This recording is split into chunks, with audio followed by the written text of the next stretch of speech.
총체적 부실이 드러난 포항 곤륜산 패러글라이딩 사업이 다시 추진되고 있습니다. 포항시가 시의회 동의 없이 다른 부서 예산을 끌어와 재추진하고 있어 혈세 낭비 논란이 일고 있습니다. 포항 여중생 집단폭행 사건의 첫 재판이 오늘 대구지법 포항지원에서 열렸습니다. 여러분 안녕하십니까? 포항 MBC 뉴스입니다. 포항시가 추진했던 칠포 곤륜산 패러글라이딩 사업, 활공장 조성부터 대회 유치까지 총체적인 문제가 지난해 드러나 사실상 무산된 줄 알았는데요. 그런데 포항시가 의회 동의 없이 타부서 예산까지 끌었으면서 해당 사업에 수백만 원의 용역비를 지급한 사실이 드러나 논란이 되고 있습니다. 장미쁨 기자가 전합니다. 지난해 포항시가 20여억 원을 들여 추진한 곤륜산 패러글라이딩 면허시험장 조성 사업. 부지 선정과 월드컵 대회 보조금 등에서 특혜 의혹이 불거지면서 경북도 특별 감사를 받았고 담당 공무원이 징계를 받아 사업이 사실상 무산됐습니다. 행사가 국제대회였음에도 불구하고 이 정산 자료상에 나오는 사진이나 어떤 관련 서류에서 외국인이 정말 이만큼 참가했는가에 대한 의문을 떨칠 수가 없었습니다. 그런데 포항시가 패러글라이딩 면허시험장 실시 설계 용역에 수백만 원의 용역비를 지급한 사실이 이번 행정사무감사에서 뒤늦게 밝혀졌습니다. 시의회는 이미 무산된 사업에 세금 수백만 원을 투입한 이유가 무엇인지 납득할 수 없다며 포항시가 절차를 무시하고 사업을 일방적으로 밀어붙이고 있다고 비판했습니다. 예산 없습니다. 네, 네. 과장님, 예산 없는데 이렇게 하셨어요. 도대체 무슨 돈으로 이렇게 하신 겁니까? 그렇게 논란이 됐던 시점에.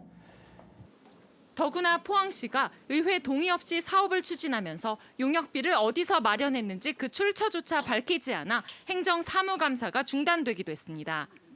이가 없으므로 감사를 중지토록 하겠습니다.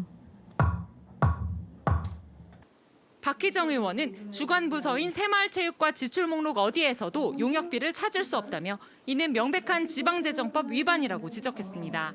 편성되지 않은 예산 쓰신 겁니다. 국장님 그거 불가능하지 않습니까? 자 그렇다면은요 예산의 목적의 사용 금지라는 지방재정법 위반하신 거예요. 지금 바로 확인해 주십시오. 어떤 비용을 하셨는지. 이에 대해 담당 부서인 새마을체육관은 타 부서인 예산법무과 관련 풀 예산이어서 문제가 없다고 밝혔습니다. 또 실시 설계 용역을 진행한 것은 사실이지만 앞으로 더 이상 사업을 추진하지 않겠다고 밝혔습니다. 하지만 포항시가 의회가 반대해 무산된 사업에 타 부서 예산까지 끌었으면서 시민 혈세만 낭비했다는 지적이 나옵니다. MBC 뉴스 장미쁨입니다. 고용노동부는 장마철 폭우로 인한 수몰 사고 위험이 높다며 지자체를 대상으로 집중호우 기간 맨홀 관련 공사 중단을 긴급 요청했습니다. 고용노동부는 최근 장마철 악천후 상황에서 공사를 강행하다 사고가 나는 경우가 많다며 사고 예방을 위해 관련 공사 현장은 작업을 중지하고 철저히 통제해야 한다고 밝혔습니다. 앞서 지난달 28일 전북 전주에서는 상수도 용접 작업 중이던 노동자 2명이 폭우에 고립돼 1명이 숨지는 등 최근 집중호우로 인한 사고가 잇따르고 있습니다. 산림청 국립산림과학원은 산악지역 강수량은 고도가 낮은 일반 생활권보다 2배가량 많다며 산림 인접 주민들의 주의를 당부했습니다. 산림과학원은 장마전선이 산악지역에 걸쳐 형성되는 특성으로 인해 산간 지역이 고도가 낮은 일반 생활권보다 강우량이 많다며 피해 최소화를 위해 반드시 국립산림과학원 산악 기상 정보를 확인해 줄 것을 요청했습니다.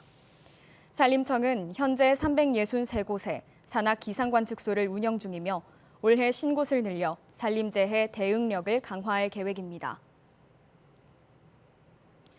수도권에서 코로나19 확진자가 급증하고 있습니다.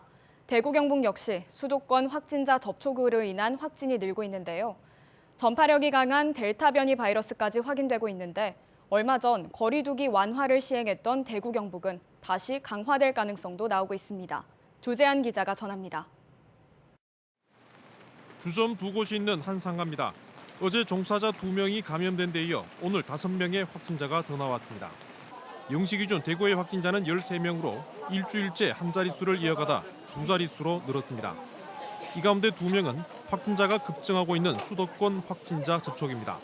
또 1명은 집단 감염이 발생한 부산의 주점 방문으로 확인되는 등 다른 지역 확진자를 통한 감염과 주점과 같은 고위험 시설 전파가 늘어나고 있습니다. 전파력이 2배 이상 강한 델타 변이 바이러스 감염도 대구와 경북에서 9건 확인됐습니다. 저희 지역도 음식점이나 주점이나 노래방 이런 쪽으로 지금 조금씩 나오고 있습니다. 델타 변이 전파 속도가 빠르기 때문에 아주 예의주시하고 있는 상황입니다. 수도권 거리두기를 최고 단계인 4단계로 올리는 것을 검토 중인 정부는 비수도권의 거리두기 조정 가능성도 밝혔습니다. 비수도권 지자체들도 지역 상황을 유심히 보면서 방역적 관리 노력을 강화할 것이고 새롭게 재편된 거리두기 체계에서 필요한 경우 단계를 상향 조정하든지. 코로나19 감염 급증은 백신을 맞지 않은 20, 30대 젊은 층 확산이 가장 큰 원인입니다. 무증상 감염이 많은 데다 이동이 잦은 젊은 층의 성향 때문에 확산 차단에 어려움을 겪고 있습니다. 지역 간 이동이 많은 여름 휴가철을 앞두고 대구 경북에서도 안정세를 보이던 방역 상황이 다시 고비를 맞고 있습니다. MBC 뉴스 조지환입니다. 최근 수도권을 중심으로 코로나19 확진자가 급격히 늘어나자 영덕군이 수도권 방문자를 대상으로 코로나19 검사를 실시하고 있습니다. 영덕군은 수도권에 대한 불필요한 방문을 자제하고 방문자는 증상 유무에 상관없이 검사를 받을 것을 당부했습니다. 영덕군 보건소장은 지역사회 감염을 예방하기 위해서는 무증상 확진자를 빨리 찾아내는 것이 중요하다며 적극적인 참여를 부탁드린다고 밝혔습니다. 2달 전 포항 여중생 집단 폭행과 똑같은 사건이 안동에서도 발생했습니다. 한 여중생이 조건 만남 채팅 어플리케이션을 통해 성매수 남성을 구한 뒤 후배에게 강제로 성매매를 시켰는데요. 피해 여중생은 안타깝게도 얼마 전 교통사고를 당해 숨졌습니다. 유족은 먼저 간 딸의 억울함을 풀어달라고 호소하고 있습니다. 김서연 기자가 전합니다. 안동의 한 중학교 2학년 A양은 지난 3월 가출한 뒤 같은 학교 3학년 선배 B양을 찾아갔습니다.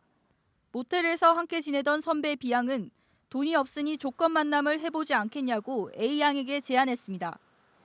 A양이 거부하자 협박이 시작됐습니다. 유족이 공개한 피해 진술서를 보면 A양은 언니가 때리려면서 협박을 했다. 무서워서 성매매를 했다고 털어놨습니다. 가출한 일주일 동안 많게는 하루 2차례, 모두 7차례 성매매를 강요당해 성매수 남성을 만났다고 진술했습니다. 심지어 A양은 몸이 좋지 않다고 애원하며 조건 만남 거부 의사를 밝혔지만 받아들여지지 않았습니다. 조건 만남 성매매는 바로 이 랜덤 채팅 어플리케이션을 통해 이뤄졌습니다. 휴대전화 앱을 통해 성별 나이를 입력하고 채팅 대화방을 개설하면 익명의 사람에게 연락이 옵니다. B양은 이런 식으로 성매매 남성을 물색했고 B양의 부탁을 받은 20대 남성은 렌트 차량으로 A양을 약속 장소까지 데려다줬습니다. A양이 성매매로 받은 돈은 고스란히 B양에게 건네졌습니다. 황당했죠. 만나갖고 돈 가지고 조건 만나내갖고 자기들이 돈 다 뺏어가고 자기들 돈 다 쓰고 제가 지금 답답할 뿐입니다. 지금 모든 게 혼란스럽고. 안동경찰서는 A양 아버지의 신고를 받고 조건 만남을 강요한 선배 B양과 렌트 차량을 몬 20대 남성 그리고 성매수 남성 1명을 입건해 조사하고 있습니다. 경찰은 다른 성매수 남성들도 추적하고 있습니다. 현재 관련자 진술 및 증거관계가 모두 확보되었습니다. 이에 이제 추가 성매수남에 대한 수사를 진행 중에 있습니다.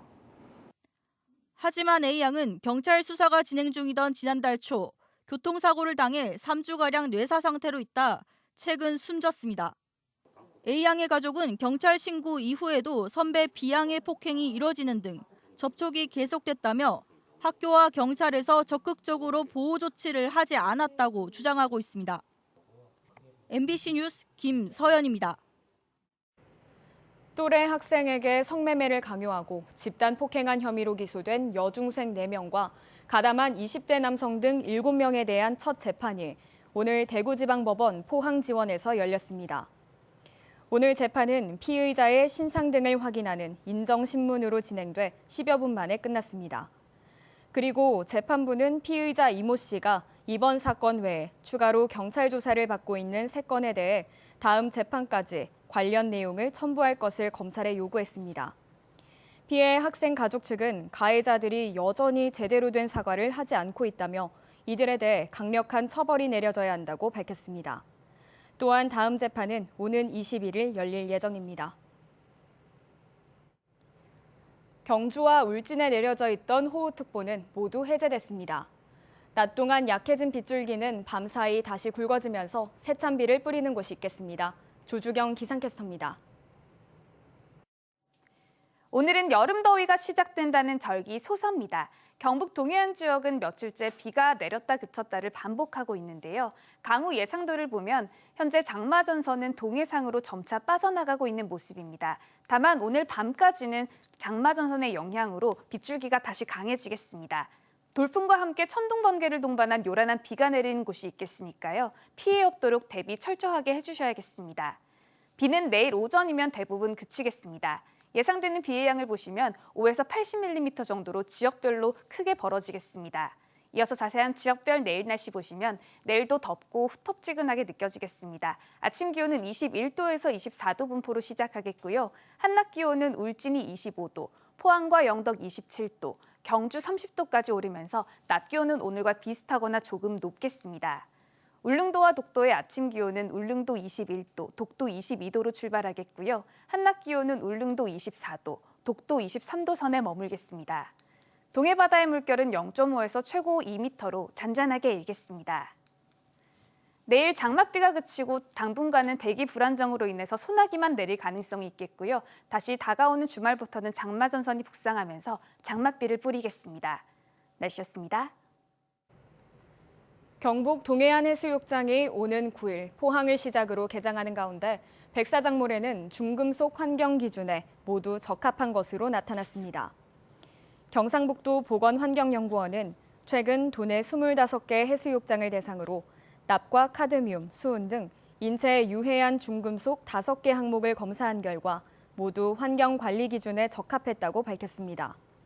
다만 납과 비소는 미량 검출됐는데 인체에 무해한 일반 자연 환경 중의 농도 정도에 그쳤다고 설명했습니다.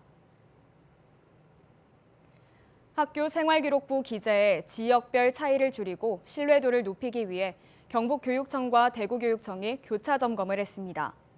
경북과 대구에 일반고 한 곳과 특목고 한 곳씩을 임의로 정해 교육부 직원과 경북교육청, 대구교육청 직원들이 학교 생활기록부를 살펴봤습니다. 규정을 지키며 학생부를 작성하고 관리하는지, 민원이 생기면 어떻게 처리하는지 등을 점검해 문제점이 발견되면 보완 대책을 마련해서 반영합니다. 교육부 주관으로 2018년부터 해오던 교차 점검은 지난해 코로나 유행으로 중단된 뒤 올해 다시 시작됐습니다. 올해 울릉도 관광객 10만 명 돌파가 지난해보다 한 달 빨리 달성됐습니다. 울릉구는 그제 10만 번째 관광객에게 여객선 왕복 승선권 등 기념품을 전달하고 울릉도 방문을 축하했습니다.